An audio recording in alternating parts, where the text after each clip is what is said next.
Chapter 38. Sorry, but my dance card is full. The first thing I remember writing was a school assignment, which the teacher insisted my parents had written for me. My daughter Melissa had a similar experience. When she was in grammar school, she wrote a story about our crazy next-door neighbor coming over at night to pick up her baby, Jesus, whom she'd heard crying.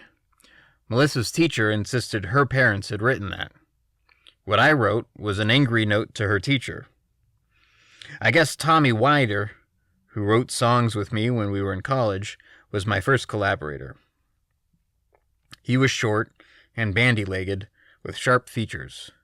One of the South African folk singers, Mariah's and Miranda's songs, which I collected, was Johnny with the Bandy Legs. Tommy and I usually worked at the piano at my house. My mother played, quite nicely, when she wasn't too nervous, and later my brother Roy became a composer and a conductor, because for years my mother forced him to practice. I like to think that Tommy and I were positive influence on my brother, who was 8 or 9 then and getting in our way, although eventually he far surpassed us. After Deborah and I moved to L.A., I met Bill D'Angelo while working at ABC Television, and we started to write together. When our middle daughter, Robin, was born, we asked the D'Angelos to be her godparents. Bill and I spent months adapting a book called The Mission for the screen, and once almost sold that first screenplay to Allied Artists, where the studio head, Steve Broidy, a distant cousin by marriage, said the budget we proposed was too low. It took us years to begin to understand the vagaries of studio finance. We also wrote what we thought might be a TV pilot, The Noshes Trace, a kind of space odyssey, The Haystack Project, among many others. For a time we worked with 2 other struggling young writers. We called ourselves, somewhat optimistically, Quartet Productions. We spent a great deal of time at our weekly meetings, laying out elaborate agreements for sharing the profits from our work, if there were ever any, in equitable proportions, depending on who initiated a project, who developed it, who actually typed it up, etc. We didn't get much actual writing accomplished, but it was a wonderful madness. I'd gone to college with one of the group, Hart Sprager. His father was a successful contractor and lived in a beautiful house on the beach in Malibu, next door to Mae West's old place. Somewhat superfluously, I thought, they had a swimming pool right on the beach, and Hart's generous parents let us hang out there once in a while. Hart's father was starting a building in downtown L.A., a 2-story annex to the Department of Highways, probably long since demolished in favor of yet another high-rise. Hart talked his father into financing a documentary about the construction of the building, and hoped the film would be his calling card. He asked me to work on it with him. We found a cameraman who also handled sound, and soon embarked on one of the longest shooting schedules for one of the shortest black-and-white documentary films in history. 2 years. That's how long it took to finish the building, and the building. The documentary was shown at a number of film festivals and won some prizes. Hart should have won special mention for hanging on to the cameraman for 2 years, and for comforting his father, who insisted that the money he invested should have bought him a film that ran somewhat longer than 22 minutes. I like to think that somewhere in the world, even now, you can watch The Building being built in less than half an hour. Apparently, the building wasn't much of a calling card for Hart, who left town eventually, and as I recall, went into teaching. But Bill D'Angelo became a very successful producer, and had his own production company for some time. I was sorry when our careers took different paths, but we stayed in touch, and I wrote a Saturday morning children's serial for Bill and his partners, The Red Hand Gang. I still have a copy somewhere in my files. Late in my career, in the early 90s, Bill recommended me as a supervising producer on the new Lassie series, on which the legendary Al Burton was the exec. When Robin was in her teens, I brought her to Bill's office to show her off. He was sitting behind his desk, feet up, loafers but no socks as always, smoking a joint and taking calls. Robin was always sophisticated for her age, but I think she was a little taken aback when her godfather offered her a hit. For a couple of years between jobs, I wrote with Rudy McCool, who my father knew through his law practice. Rudy was very calm and soft-spoken, a skilled cabinet maker when he wasn't writing, and coincidentally, like Deborah, he had a low vision disability. He'd worked in the industry as a dialogue director, and had a screen credit on one of Jerry Lewis's movies, Geisha Boy. We got a bright young agent through Lillian Small, who had her own agency and was Dor Sherry's sister. How many concentric circles are there in this Mobius strip? His name was Marty Shapiro. He later became very successful with his own agency, but then he was just bright and young and ambitious, like us. In those days, a half-hour TV script brought between $1,500 and $1,750, if you were lucky. And assignments were made in multiples, several scripts at a time, 3 to 6, depending on how well you caught the flavor of a show and got along with its producers. Somehow or other, Marty hustled us a lot of assignments, and Rudy and I wrote our asses off on such series as The Brothers Brannigan, Not for Hire, Manhunt, The Troubleshooters, and Pony Express, splitting the writing fees. We worked at Rudy's place in West L.A., where there was a comfortable guest house. I think he may have built it himself. When we got stuck on a script, we'd go out for hot dogs, or to a nearby bowling alley. Somehow, Marty would track us down there and have us paged, and when we came to the phone, he'd scream at us about taking food from the mouths of his wife and children, let alone ours, and verbally herd us back to our typewriters.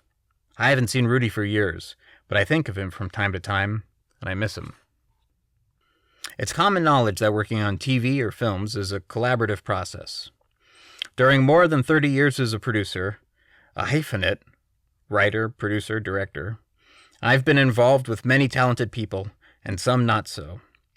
Whenever I was not on staff or under contract somewhere, I continued to get freelance assignments or to write on spec. My files are typically full of neglected, unsold projects. They're sort of a badge of writer's honor. At least, it's comforting to think of them like that.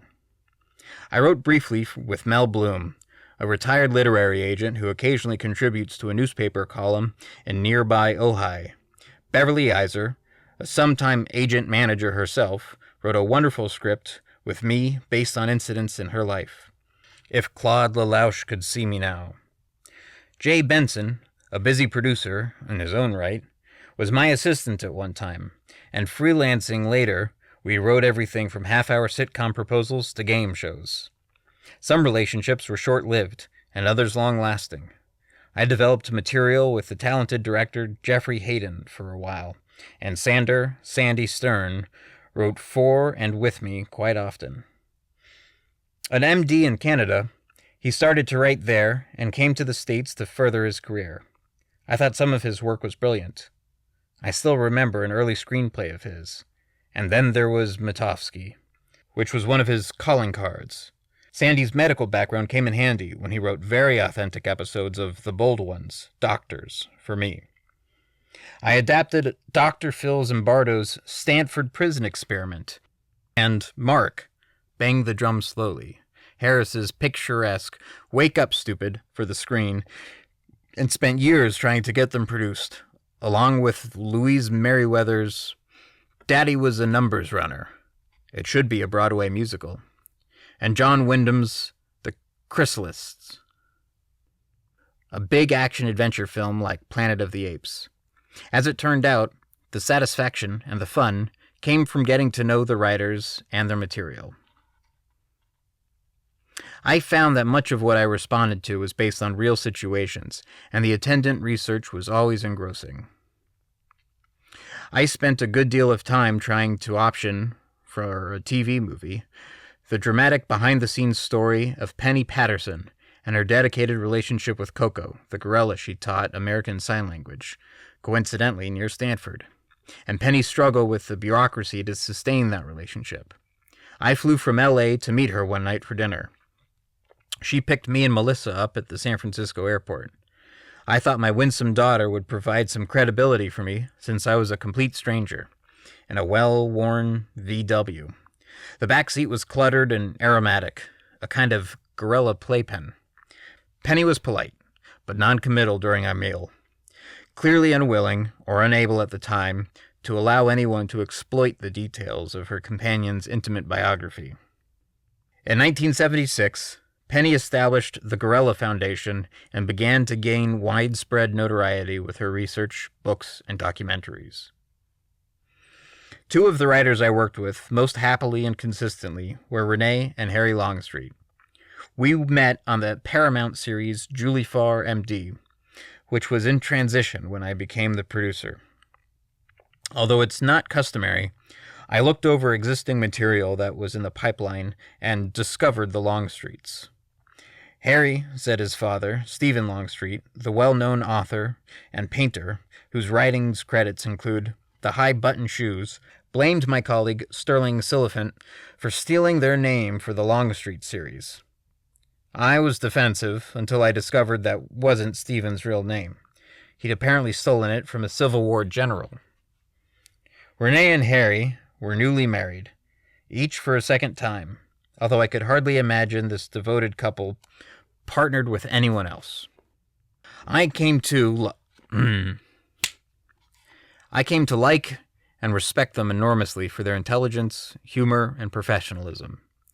We often worked at their house. Our vociferous but good-natured arguments nearly traumatized their kids when they came home from school. The Longstreets wrote several scripts for me, and we developed a number of projects together over the years until they both became successful producers. Their ongoing writing accomplishments led to Harry's directing, while Renee began to undertake plays and novels. One of our favorite projects was Jimmy 1, based on the true story of an Amerasian kid adopted in Korea by a Red Cross worker who later discovered he was the son of an American military couple, both Anglos, who'd abandoned him as an infant. We developed the script for Hanna-Barbera when I worked there as a live-action executive. Eventually, the Longstreets and I met with the Red Cross worker and finally with the young man himself, whom she managed to bring to America. He was very tall and good-looking, and his parents must have been, but he spoke very little English and seemed distracted and sullen. Except for his height, he appeared to be Korean. Over the years, he'd managed to physically adapt, trying to blend in to avoid being ostracized. I'd had a young Korean barber at the time, Andy Kim, a first-generation American. He spoke little or no Korean, but he persuaded his mother to interpret for us. She did so hesitantly in my office, perhaps suspecting some kind of dangerous political intrigue. The script was optioned by CBS with a phone call about an hour after we pitched it at the network. Unheard of. That was as close as we ever came to getting it produced. The bottom line was always, too much Korea, not enough U.S. More than 20 years have passed, and probably as many rejections.